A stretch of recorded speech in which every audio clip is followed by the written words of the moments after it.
Один из резидентов особой экономической зоны Алга, компания «Аркада», объявила о 800 открытых вакансиях. 200 из них уже закрыты. Кто может стать сотрудником фабрики по пошиву специальной одежды для промышленных предприятий, обсудим прямо сейчас в программе «Интервью» в эфире главного телеканала «Республики». Сегодня наш гость – первый заместитель министра семьи, труда и социальной защиты населения Юрий Мельников. Юрий Михайлович, здравствуйте. Здравствуйте. Спасибо, что вы к нам пришли. Итак, давайте подробнее, что предлагает «Аркада» и кому может быть интересно это предложение. Я хотел бы начать с того, что одно из важных направлений Министерства семьи и труда – это рекрутинг. То есть подбор кадров для работодателей в части требований квалификации работников. И в том числе и при реализации приоритетных инвестиционных проектов. И вот то, что вы озвучили, это развитие швейного производства на площадке ООО «Аркада», как раз один из приоритетных проектов.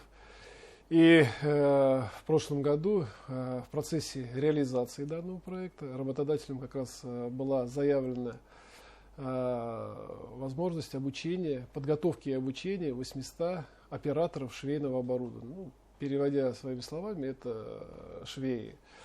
Начав с прошлого года мы разработали совместный план мероприятий. И в прошлом году уже как итог мы обучили 212 операторов швейного оборудования. Данное обучение проходило в рамках федерального проекта содействия занятости населения за счет средств федерального бюджета. То есть подготовка кадров для работодателя производилась бесплатно. Из 212 человек порядка 200 были трудоустроены. И в прошлом году, в декабре, стартовало данное предприятие, и в настоящее время швейное производство уже, организация осуществляет свою работу. Буквально на этой неделе мы с своими коллегами со службы занятости посещали данную организацию, где первое, это мы пообщались с теми работниками, которые были трудоустроены в части условий работы, в части того социального пакета, который предлагался работодателям до того, как был заключен трудовой договор, и какие условия сейчас совпадают или не совпадают. Это первое. И второе, мы на площадке пообщались с группой из 25 человек, которые в настоящее время уже проходит обучение, и сейчас у них проходит практика. В этой части мне хотелось бы сказать, что вот сейчас мы на этот год поставили себе задачу подобрать порядка 600 операторов швейного производства. Мы такую же работу начали. С 3 февраля приступила группа из 25 человек. И с 24 февраля вторая группа из 25 человек тоже приступит к обучению. Сам формат обучения состоит из двух частей. Это дистанционный первый этап, в онлайн-режиме проходит, и второй этап проходит на площадке предприятия «Аркада». И вот здесь как раз хотел сказать о преимуществе. Вот те работники, которые проходили обучение в прошлом году, они проходили практику на Учелинской швейной фабрике. То есть мы организовывали соответствие логистика, маршрут и отправляли в город Учелы. Связано это было с тем, что одно из требований работодателя, чтобы те работники, которые мы подбираем, должны владеть практическими навыками на том оборудовании, которое установлено сейчас на площадке производственного объединения «Аркада». Такое оборудование было только на территории Учелов. Поэтому мы организовывали маршруты. В течение практически недели потенциальные работники, обучающиеся, выезжали и проходили там. Сейчас это гораздо проще. Проходить на территории «Аркады». Несколько слов о работодателе производственного объединения «Аркады». Что мы знаем об этой компании? Как вы озвучили, это резидент особой экономической зоны Алга, который строит далеко идущие планы. То есть и для службы занятости в любом случае это своего рода является партнером, в котором мы выстраиваем отношения, в том числе в части подбора соответствующих кадров и, безусловно, социальной адаптации на рабочем месте. То есть те, кто пойдут работать на вот эти швейные производства в Аркаду, да, они могут быть уверены в том, что это уверенный завтрашний день, то, что это стабильная заработная плата и социальный пакет. Ну, действительно, вы здесь правы, когда мы организовываем встречи, а вот буквально как раз 8 февраля мы в городе Стерлитамаке проводили онлайн ярмарку вакансий. При этом мы проводили ярмарку и задействовали ближайшие районы. Это город Салават, город Ишимбай, сам Стерлитамак, это Альшеевский район, это Гафурийский район. С учетом того, что это близлежащие районы, и здесь с учетом как бы логистики, возможных предлагаемых вариантов работодателям для доставки работников на предприятие, и довольно такой хороший, успешный, хороший диалог установился, то есть довольно активны были потенциальные работники, соискатели работы, мы очень хорошо пообщались, и я думаю, что из той группы, того пула граждан, с которыми мы общались, у нас будет в ближайшее время сформировано еще несколько групп. А в части тех условий, которые предлагает, я думаю, что социальный пакет, предлагаемый руководством УАРКАДа, он на самом деле хороший и достойный. Что включает в себя? Ну, первое, это заработная плата. Ежемесячная заработная плата 25 тысяч рублей. Это первое. Второе, работодателям по итогам года будет выплачиваться 13-я заработная плата, опять же, в размере 25 тысяч рублей. Третье, работодателям предлагается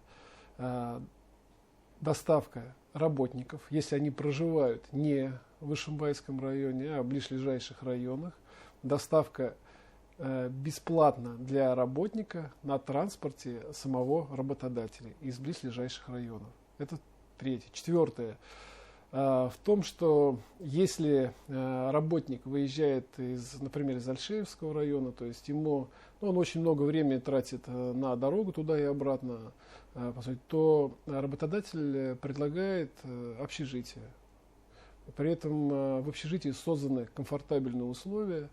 Это по 3-4 человека в комнате, холодильник, микроволновка, душ, то есть такие вот базовые условия, которые необходимы, чтобы комфортно себя чувствовать в этом месте. Режим работы 2 на 2, то есть 2 дня работают с 8 до 8 и 2 дня отдыхают. Отпуск 28 дней, то есть это трудовое законодательство, то есть не менее.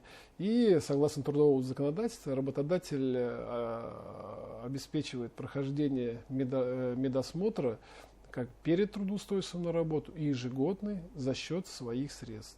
То есть для работника это бесплатно. То есть в целом вырисовывается довольно такой, из всех этих пунктов, довольно значимый пакет, серьезный. Я хотел бы сказать, что не всякий работодатель, в принципе, может представить. И я думаю, что это плюсы для потенциальных работников, соискателей работы, которые заинтересуются и готовы участвовать в этом. А для этого нужно обратиться в службу занятости одного из муниципалитетов, и где можно уже более подробно, предметно проговорить и узнать о тех преимуществах, которые есть на предприятии. Давайте напомним, как работают центры занятости. Центры занятости есть, во-первых, в каждом муниципалитете. Мы говорим Ишимбай, Стерлитамак, Салават, Альшейский, Гафурийский район. При этом я называл вот эти районы, с которыми проводили ярмарку, но мы не ограничиваемся ими. Мы целенаправленно пошли с учетом того, что они логистически близко расположены. Но здесь хотелось бы обратиться и к потенциальным соискателям и других районов. Если они готовы, то есть если есть определенный запрос, возможно сформировать группы, я думаю, что это можно будет либо обсудить Либо работник самостоятельно готов приезжать, он будет проживать в общежитии, то есть уезжать. То есть соискатели работ и других районов могут обращаться в течение рабочего дня в службу занятости на предмет, это уже если очно обращаются в офлайн, где будет произведена консультация. Какой пакет документов необходим при обращении в центре занятости соискателям? Здесь пакет документов, он один. Желание прийти и написать заявление на возможность переобучения в рамках программы федерального проекта содействия занятости населения, а все остальные документы, которые необходимы, связаны, будут запрошены по системе межведомственного электронного взаимодействия. Мы знаем, что особая экономическая зона Алга в России признана одной из лучших. Да, по итогам прошлого года она хоть и такая молодая, но активно и динамично развивающаяся. Вот можете ли вы дать оценку, какой эффект с точки зрения занятости и закрытия безработицы, да, она даст для всего Башкортостана? Ну, вы, да, совершенно верно правы. По сути, зона Алга – это топовая, первое место. И в этой части для нас создание на территории республики преференциальных зон, то есть там, где есть определенные преференции, в том числе, например, как бы по налогам для работодателей, они способствуют тому, что приходят инвесторы, которые желают открыть свое производство на территории республики Башкортостан. То есть помимо это экономического эффекта, это доходов для бюджета республики, для службы занятости, самое главное, это создание рабочих мест. А раз создание рабочих мест, то здесь прям, как я с чего начинал, самая важная задача службе занятости – понять, какая квалификация, найти соответствующего человека, у которого есть мотивация и желание, предложить пакет мер профориентации, профсоциальной адаптации, либо переобучения для того, чтобы трудоустроить. И как конечный результат, вообще вот мы когда рассуждаем о службе занятости, мы можем делать всякое, обучать, оказывать какие-бы различные услуги. Но самое главное, что результат, который будет говорить, что мы эффективно работаем, когда вот эти все процессы закончили трудоустройством. Раз человек трудоустроен, он имеет определенный доход, это уверенность в завтрашнем дне, а самое главное, что от создания экономических зон, появления резидентов, создания рабочих мест, это влияет на снижение напряженности на рынке труда, снижение безработицы, и в том числе вот то, что озвучилось на заседаниях правительства, что мы по итогам 4-го квартала достигли уровень безработицы 3,8 по методологии Международной организации труда, в том числе один из механизмов, как раз вот заслуга создания таких рабочих мест на преференциальных зонах. Спасибо большое, Юрий Михайлович. Сегодня гостем программы «Интервью» в эфире главного телеканала Республики был Юрий Мельников, первый заместитель министра семьи, труда и социальной защиты населения Башкортостана. Не переключайтесь, оставайтесь вместе с нами.